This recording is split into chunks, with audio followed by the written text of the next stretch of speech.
employer na nagpapaharas sa employee, ang tawag po doon ay tanga. So, hindi po nangyayari yun.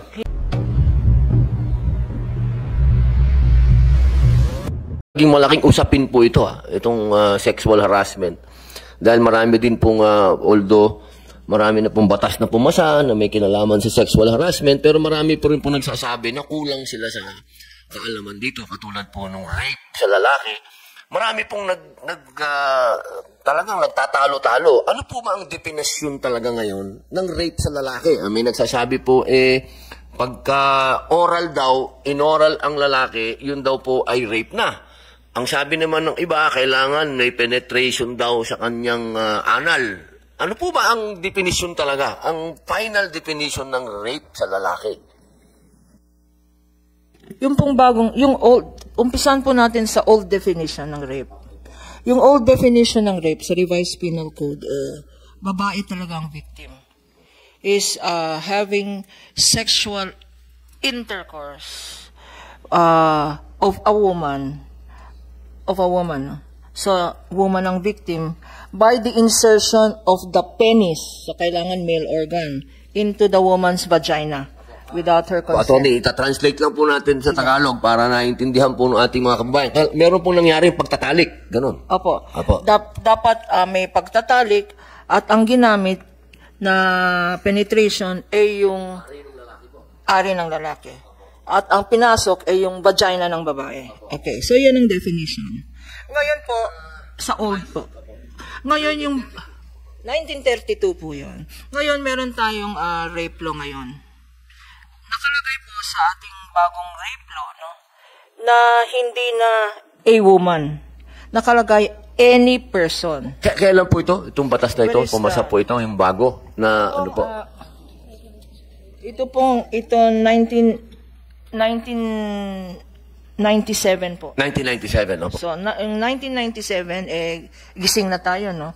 At saka, marami na pong instances, lalo na sa Middle East countries, na ang violated ay lalaki. Pero walang makafile kasi wala naman vagina ang lalaki. So, dinefine to remove woman, dinagay any person. At hindi na penis. Nakalagay any instrument. Kasi alam po naman natin, kunyari sa mga nightclubs, no, hindi naman penis. Kung minsan nilalagyan ng bote ng 7-Up, yung vagina, no? Is that rape? Under the old law, that's not rape. Kasi ang dinagay sa vagina, hindi penis, kundi object. So ngayon, hindi na limited to the penis. It includes any object. Kahit anong bagay po na ipinasok. Opo. At hindi rin po sa vagina ng babae, it can be any opening, oral or anal. So pwedeng oral saka anal. So covered rin yun. Ngayon, mayroon na po tayong mahirap na ano dito. Pag gusto mong Tagalogin yung ibang bagay, hindi mo matagalog. Bakit ganun? Discriminatory yata ang salitang... Kasi sa Tagalog... Pareho po tayo. Hindi ko rin matagalog eh. Opo. Kasi sa Tagalog po, mas parang malaswa pakinggan, ano. So, yun. So, yung anti-rape law na bago, yung 1997, kasama na po ang lalaki. Kasama na rin po yung oral, saka yung anal. At kasama na rin po yung any object. Okay, so lalaki po, parehas na sila. Parehas po. Parehas na basta kahit anong lugar. Opo. Na pinasukan. Opo. Bibig, kung ano man. Lalaki, babae, rape. Yes po. Kaya lang, dapat sama natin ang LGBT. No? Kasi merong lalong-lalo na ngayon, merong mga instances of LGBT. Ngayon, naikwento ko na siguro sa inyo, kasama rin yun. Paano kung asawa? Sabi ng asawa, honey, sasabihin ng asawa, masakit ang ulo ko, ayaw ko. Pinersa nung husband, yung babae to have sex. Is that rape? Ang sagot po ay yes. Ang tawag po? ang tawag po So yung dati po na sinasabi na obligasyon ng asawa ng babae o lalaki kapag humiling ang asawa, lalaki o babae, dapat pagbigyan, hindi na po yan Hindi po. Pag sinabing no, no means no. So, oh, no. 1 minute suspension lang po ako, naiihi ako. May mga showbiz na involved dito sa ating in aid of legislation, iniimbestigahan. Kasi gusto ko po uli paalala sa ating mga nanonood na hindi po kami judge dito o kami po ay huwes, wala po kami ditong inililitis. Pinag-uusapan po dito ay kung paano tayo makakapaglinang ng batas kasi sinasabi po nila na nabanggit namin nung pangalawang hearing na merong sapat na ebidensya para mag-file ng kaso. Ganun po. Hindi po sinabi ng committee na may sapat na ebidensya para masabing guilty po. Wala po kaming sinabing guilty. Ang sinabi po ni Senator Jinggoy Estrada at ng inyong lingkod, meron pong sapat na ebidensya para makapag-file. Magkaiba po yun doon sa meron ng guilty. Okay? Ngayon naman po, ang tanong ko po ngayon sa inyo, Yusek. Sa environment po ng pelikulang Pilipino at telebisyon, sa entertainment na po, buuin na natin, touchy. Very touchy. Makikita nyo yan, pag nagkita yung mga yan, nagkikiss, yung mga ganyan, nagyayakap, touchy, talagang touchy. Aminado na tayo doon. Paano po kaya ngayon yun? Halimbawa, merong isang individual na sinabi niya na, itong mga artistan to, very touchy sila sa harapan ko. Sa harapan ko, kasi di ba sabi nila, ang sexual harassment daw, visual. Visual, verbal, tsaka physical. Yun daw po ang sinasabi nila. So ako, hindi ako taga-pelikula. Nagkataong nandito ako sa isang restaurant, katabi ko sila, kumakain ako. Tanong po ito ng tao, tanong. Kumakain ako, may mga artistang nagkita, direktor, yung mga natural sa kanila yung touchy, may kumakandong, may ganyan. So ako ba, ano ba ako? Ako bilang isang kumakain lang doon, ako ba visual na sexual harass ako? Ganun ba? Mr. Chair, Kasi tandaan natin ang sinasabi nyo, workplace. Nagkataon, yun naman hindi naman yun, sabihin natin, nagsushooting sila doon sa isang lugar, narisipan nilang kumain doon, malay ba nilang yung isang grupo din doon, nagmi-meeting naman doon. Di ba, restaurant yan di ba? So, paano ba yan? Paano natin mababalanse yung environment sa sexual harassment? Kasi sasabihin nila, visual, ito po, Mr. Chair, ay nakabase dun po sa how the offended party takes the act or the overt act. Kaya po nasabi po kanina ni Attorney Kapunan kanina, kung consensual naman yung dalawa, hinahayaan natin po yun at hindi po natin tinatratong isang krimen ng sexual harassment. Kagustuhan po sila. But the very important thing ay tanungin ano yung feeling nung recipient nung overt act ng sexual harassment. And that is the measure whether meron pong sexual harassment in violation of the bawal bastos law po. So, parang sinasabi mo, attorney, kung yung mga artista yun, wala naman nagre-reklamo, okay lang yun. Hindi po. Ang magre-reklamo po nun yung feeling po ng biktima, yung recipient po ng sexual harassment. Apo, so kung yung feeling niya na sexual harass siya. Kasi kasi ganito to mga to, open na ganun ba? Ganun, kasi yun po yung pinoprotektahan po natin dito kung ano po yung naranasan ng isang individual dahil po dun sa kagagawan ng katrabaho po niya o kahit hindi katrabaho, kasamahan let's say sa isang sports event o in public places. So it's basically boils down to ano yung naramdaman nung biktima. Kung sa tingin niya ay hindi po yung sexual harassment o sa tingin niya okay yun, it's not unwelcome. Pagka gano'n, kayo na siya.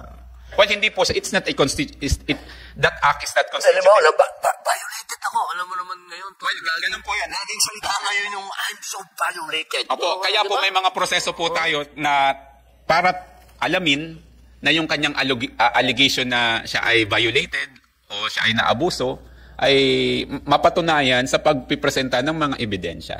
So, ganun po yun. Pero ang tinitingnan po natin dito, yung biktima, hindi po yung kung ano po yung posisyon o yung anong opinion po ng perpetrator. Thank you po, Mr. Chair. Babalikan po kita, Yusek. Ma'am.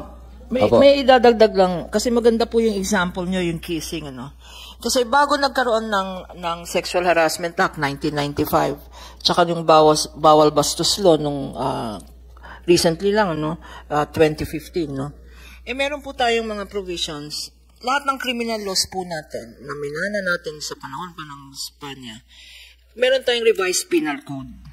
Ang tinanong po ng mga kind senators nung nakaraang hearing, ano bang tinitignan natin? Lahat ba ng batas sa revised penal code obsolete na? Ang sagot ko po doon, Chairman, is opo. Opo, kasi for instance, yung revised penal code po natin, pati nanay at tatay ko hindi pa napapanganak. 1932 po ang batas, 1932. So, meron tayong, kagaya ng example niyo po, yung sinabi niyong kissing, embracing, hugging in front of the public, no? Dapat without consent yun. Nasa ano yun, tawag doon, unjust vexation. Article 208 ng Revised Penal Code na circa 1932. Pag guilty ka, magkanong penalty, Senator? 200 pesos. Di anong gagawin mo? Di kissing ka na lang. Babayad ka lang sa batas. If found guilty, ng 200 pesos. Palitan na yan. Hindi lang yung definition ng unjust vexation, kasi meron na tayong bawal bastos law, pati yung penalty. Ay, yung isa pa. Isa na lang, yung Article 336, yung acts of lasciviousness. Ang definition doon, when you touch the private parts, kunyari, dumaan ka, sasabihin mo, ay sorry, aksidente lang. Yung pala, sinadya mo na i-funded it, na yung breast nung dinaanan mo, no? Acts of lasciviousness yun. Pero, since 1932 pa, ang batas na to, hindi po kasama ang mga lalaki. Ang pwede mo lang, ang pwede lang maging biktima dito ay babae. Hindi lalaki, hindi. Paano kung babae, tinatch yung private part ng lalaki, yung penis ng lalaki? Ay, sorry aksidente lang. Yung pala may criminal intent. Hindi penalty yun, kasi ang victim lalaki. Kung LGBT, ang victim, crime ba yun sa acts of lasciviousness sa penal code? Hindi rin po, kasi ang victim hindi babae. At ang penalty naman po doon, napakaliit, no? Ng acts of lasciviousness. Fine lang yun, kasi sabi nga natin, circa 1932. So, pag gumawa po tayo, ang committee na to ng batas, sasabihin po natin sa legislation natin o sa draft natin na lahat ng obsolete provisions ng revised penal code ay deemed obsolete and amended by the existing law para matanggal na lahat ng provisions na yan. Yun lang po. Attorney Lorna Kapunan, ilan po yung sa palagay niyo pong buo po, no? Sabi niyo, buong revised penal code obsolete. Yun po ba ang nadinig ko po? Marami na po dyan, ano? With regards to harassment, nandyan yung acts of lasciviousness, nandyan yung unjust vexation, nandyan rin yung rape, no? Pero yung kagaya ng sa revised penal code, ang penalty ng rape, kunyari may kasamang hindi ng rape, may kasamang homicide, o ang nag-rape ay incestuous, tatay, no? Or religious person or military. Ang penalty dyan death. Sa revised penal code, alam naman natin na wala ng death penalty. So, dapat tanggalin na yung penalty of death. At marami pang ibang batas dyan, marami pang ibang provisions na revised penal code na ang penalty ay death. So, titignan lahat natin yan. Unless i-revive ng Senado o ng Kongreso yung imposition ng death penalty. Ang pinaka maximum na penalty, miski na rape with homicide, life imprisonment dapat, no? Kasi wala ng death penalty. So, kailangan po ng overhaul ng lahat ng provisions ng revised penal code. Ngayon, iniisa-isa natin. Kagaya ng rape, nabanggit ka ng chair na yung rape law sa revised penal code, meron ng bagong batas na yung pinakita niyong Republic Act, no, na very recently, na sinama na doon ang mga lalaki at saka ang LGBT. So, unti-unti napapalitan. Pero, sana, bigyan natin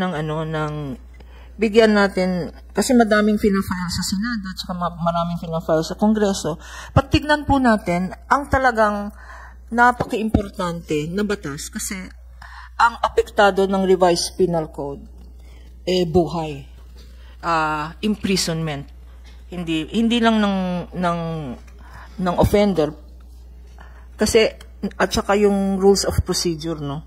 Bakit naman pag criminal case, kagaya ng for instance, pag criminal case yung drugs, na-serve mo na yung penalty mo, kunyari humihitit ka lang, possession, 6 months, nasa kulungan ka na ng 6 years, nandun ka pa sa kulungan, no. Dapat i-revise yung laws natin.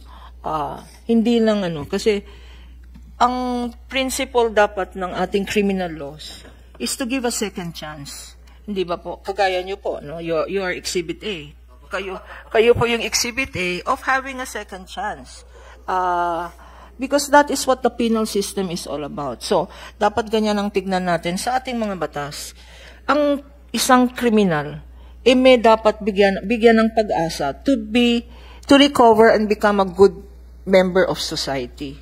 So, kasama po ng punishment, dapat meron ring rehabilitation na partner po ng revised penal code natin. Yung po dapat ang tignan natin, hindi yung mga hindi ko po sinasabi sa Senado kung anong dapat i-file, pero substantive law ang tignan natin dapat sa Senado at saka sa Kongreso, because it affects citizens, it affects human lives, and every single life is important to yung tinatawag ng Pangulo natin, ang bagong Pilipinas, di ba?